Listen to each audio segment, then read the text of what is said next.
So let's look at some of the scenarios on regret that will illustrate the lecture on regret.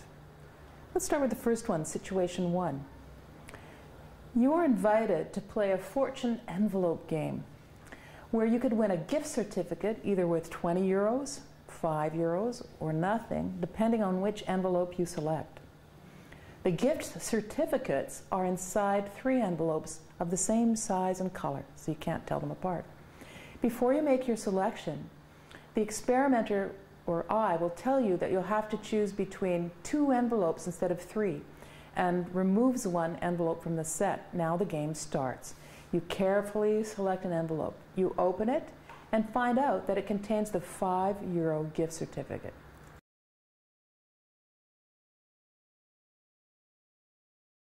Here's some questions. How do you feel about the prize?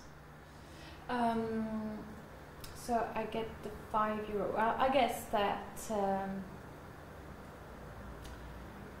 I'm happy that I didn't have the 0 one, but then, you know, I wonder if maybe the 20 euro one was in the other one. So do you feel a little bit of regret that you don't have 20 euros? Yes. Mm-hmm. Yes, okay. because, yeah. Yeah, you can see it in your face as much as anything. So now, would you like to see the content of the envelope that you did not select? Yes, yes. You really would? Yeah, okay. I would. Which prize would you like to see in this envelope? 0. Tell me why you'd like to see the 0 in the envelope. Because it wouldn't be my fault. Right, so you would feel less regret and better about the situation if you knew that you had done well and you missed out on 0. Yeah. Instead you got the 5 euros. But you would feel more regret if you got 20, if you saw 20 in the envelope. Yeah. Okay, thank you very much. That illustrates one of the basic concepts on regret. We'll go to another situation now, situation 2. One night, you decide to go out to eat at an ethnic restaurant with friends. As you wonder about what meal to choose, the waiter advises you to choose between 2 dishes, A and B, that are most customers' favorites. He comments about their taste and the ingredients included in the cooking. You don't know them, those dishes, but you want to give them a try, so you decide to order dish A. Soon after eating that dish, you feel an unbearable stomachache, and your friends have to call the emergency services to take you to the hospital. The diagnosis reveals that you had an allergic reaction to an ingredient of the dish you ate. It appears that this ingredient was not in dish B that you did not order, but it was in the dish A that you did order. So, now a few questions.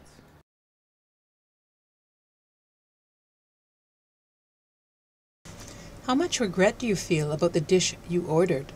Well, I do feel regret because I would feel that once again I did the wrong decision, and maybe I should have asked more questions about the dish to be sure that there wasn't anything I was allergic to, or and anyway, that if I had chosen dish B, I wouldn't be in hospital now. Right, so you illustrate another couple of concepts related to regret, and one is that you had the opportunity, you did the action, you made the choice, so you have regret that you made the wrong choice. And you're left feeling with some sense of responsibility to that, even though you couldn't have known what was in either dish. No, obviously I couldn't, but I would be angry at myself anyway, I think. Okay. Now we'll move to another situation, situation 3. Here you are invited to play a bargaining game called the ultimatum game.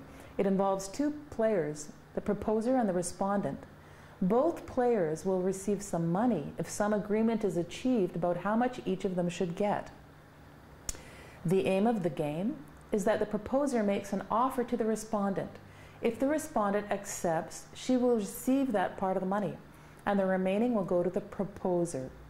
In other words, the proposer is free to make any offer he or she wants to the respondent.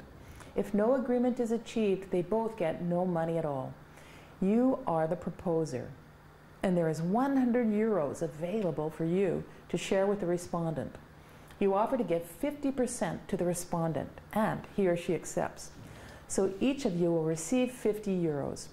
Before you receive the money, the experimenter tells you that the respondent was in fact willing to accept 40% or less than what you offered. He tells you that you'll be playing the game again as a proposer with a different respondent.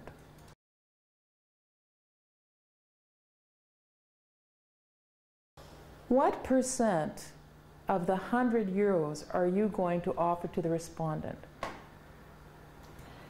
Well, I think that I'll try 40%. Mm-hmm. I would try 40%. Can you tell me why?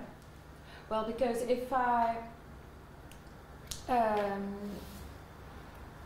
in the first case, the respondent would have accepted less money than I offered him. Mm-hmm. So I'm going to try, for the next one, I'm going to try to have more money by offering less, Mm-hmm. and maybe hoping that the second respondent will act the same way the first has one.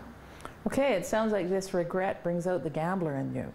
In other words, you want to take a bit more risk because there is some reward involved, and you would feel regret if you hadn't pushed yourself to that next level. Okay, That's true. moving on, let's do another situation. This is situation 4. Today you have a quiz in class, imagine.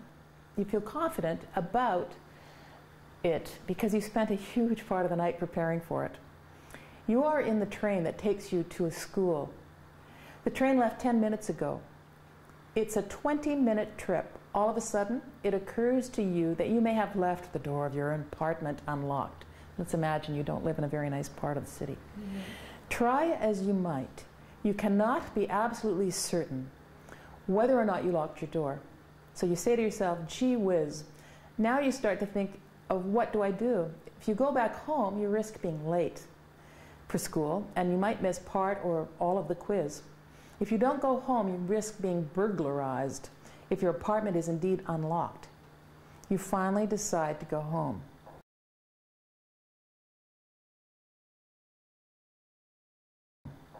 So now a few questions.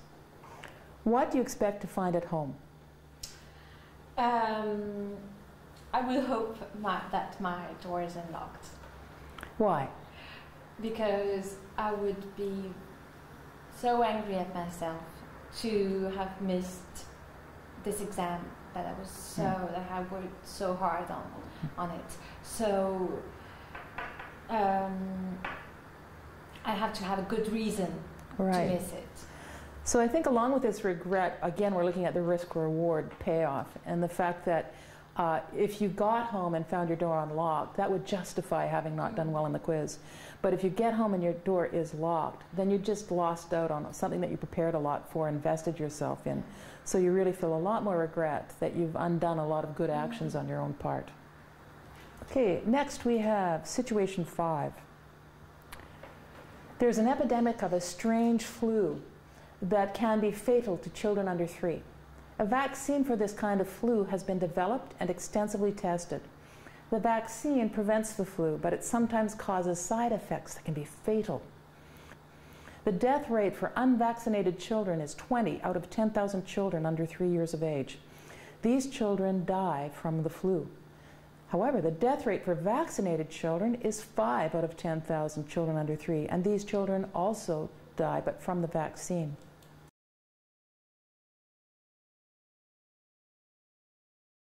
Think carefully. If you had a child under 3, do you think that you would vaccinate your child? And as you're thinking about this, well, first of all, do you think you would do it? Considering the risks, I think I would. You would vaccinate your child, okay. Because we know that there's a 3 in 5 chance, or there's 5 out of 10,000 children might die, but that's not as many as 20. Yeah, that's the thing. Now consider the following situations. You vaccinate and your child dies from the vaccine. How would you feel then? I would feel very bad about vaccinating my child.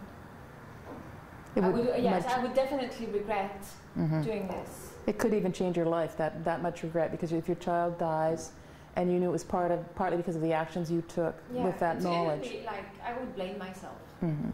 Definitely. Very difficult situation. Let's imagine now that you do not vaccinate your child and your child dies from the flu. Do you feel just as bad in that case? I think I would feel bad for not vaccinating him, but then I would also think that it was not. It was not on my sole fault, because it's also part of nature, or it was kind of a fatality. Yes, or yes. It was maybe I would think it was it was bound to happen. Yes.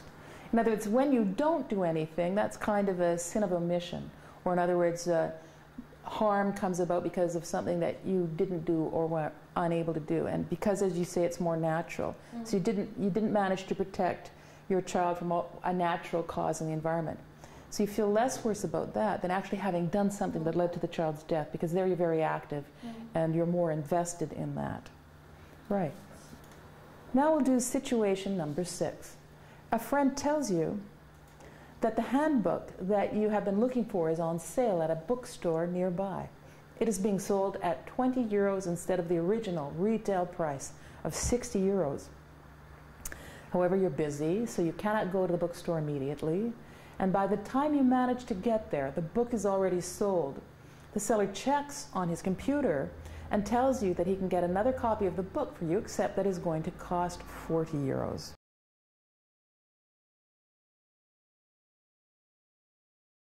What do you decide to do? Do you buy it or not? Maybe I would think that if it was 20 euros in this bookshop, maybe I am going to find it again at 20 euros in another bookstore, and try looking for it at this price, because then that means that the value of the book is not 40 euros, it's really 20, so I shouldn't pay for this. I think that's what many people would do. That this phenomenon, in fact, is called inaction inertia. So that when you miss out on a good bargain, that 20 euro book, you're less likely to actually go up to 40 euros, even though it is cheaper than the 60 euro book, and you might need it for your classes, for example. But like most people, you just can't. Now the value of the book is less, so you would regret paying too much for a book. Yes, absolutely. When your euros could go to something much more fun. Situation number 7. Mr. G and Mr. U do not know each other. They had the same negative experience traveling the same day on a flight that was managed by a company called Air Travel. Their story is the following. Mr. G booked a seat 3 months earlier on this flight. As for Mr. U, he first booked a seat at another flight company. However, 2 days before the scheduled day for the trip, he switched for a flight with Air Travel. On the day of the trip, little before the passengers boarded the plane, they were informed that some mechanical problems had been detected that needed immediate repairs. It took the engineers 8 hours to fix the problems. Thus, the 2-hour trip turned out to be a 10-hour trip, causing Mr. G and Mr. U to miss the opening of the carnival celebration they were heading to.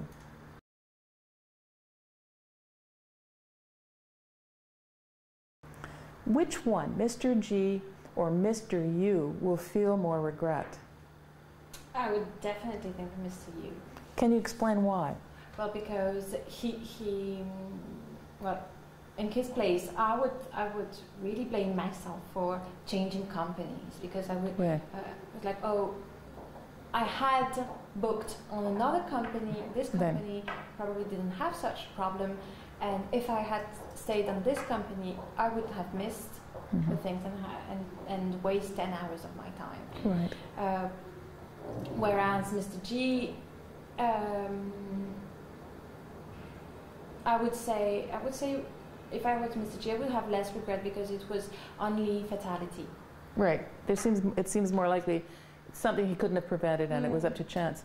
Another way of saying this in psychological terms is that it is easier to imagine a counterfactual alternative for Mr. U than for Mr. G.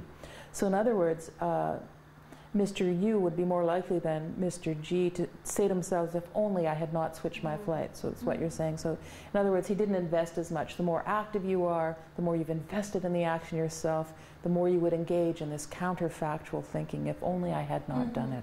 Situation 8. You are about to buy a laptop computer to replace your old one. You and a friend are visiting the main computer stores in town that will sell them.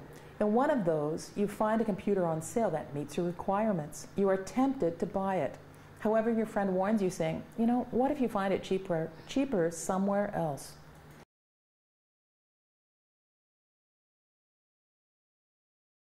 What do you decide to do? Do you buy it now, or do you defer to a decision in case there's a cheaper one out there? I think I would defer my decision. Okay. People will tend to engage in what is called prefactual thinking. You mentally imagine the regret you might have if you find that there's something cheaper that you, where you would have had to spend less of your very precious euros to purchase it. Yes. Okay, well, thank you very much for helping explain and work through these situations. You're welcome. On regret, and I think we'll end on that note today. Thank you. Okay, thank you.